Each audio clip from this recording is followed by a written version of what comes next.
আমি জাসদের সাথে সম্পৃক্ত অনেক আগে থেকে, এই জন্য হয়তো অনেক কাজ থেকে আমাকে বিরত রাখা হয়েছে। যারা কাজ জানে তাদেরকে নেবে ইনশাল্লাহ। বিগত সময়গুলোতে কিছু দলীয় ভিত্তিক কাজকর্ম হয়েছে, যেগুলোতে হয়তো বা আমরা ছিলাম না।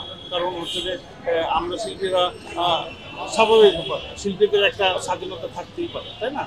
তো হয়তো বা দলীয় কারণেই হোক, আমি বগুড়া বাড়ি, আমি জাসদের সাথে সম্পৃক্ত অনেক আগে থেকে, এই জন্য হয়তো অনেক কাজ থেকে আমাকে বিরত রাখা হয়েছে। আমি কারোর দোষ দিতে চাই না।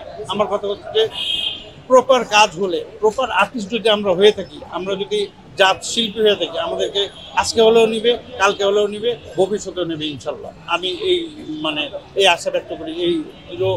মানে আমাদের কনফিডেন্স আছে যে যারা কাজ জানে তাদেরকে নেবে ইনশাল্লাহ। ডন হচ্ছে যে সবসময় সত্য সুন্দর সৃষ্টির পক্ষে থাকবে ইনশাল্লাহ। আমার কথা হচ্ছে যে বিগত সময় যারা ভুল করে গেছেন, যারা শিল্পীদের সাথে অসৎ আচরণ করে গেছেন, আমরা তাদের মতন হতে চাই না।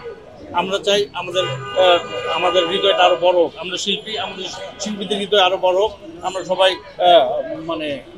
ক্ষমা দৃষ্টিতেই দেখতে চাই সবাই। বিগত সময় যারা আমাদের বিরুদ্ধে অনৈতিক কাজকর্ম করে গেছেন, আমরা চাই না সেরকম অনৈতিক কাজকর্ম করতে। আমরা চাই মেরিট, যারা মেধা সম্পন্ন তাদেরকে সুযোগ করে দেওয়ার জন্য, এবং যারা মেধা সম্পন্ন তাদেরকে নিয়ে কাজ করার জন্য।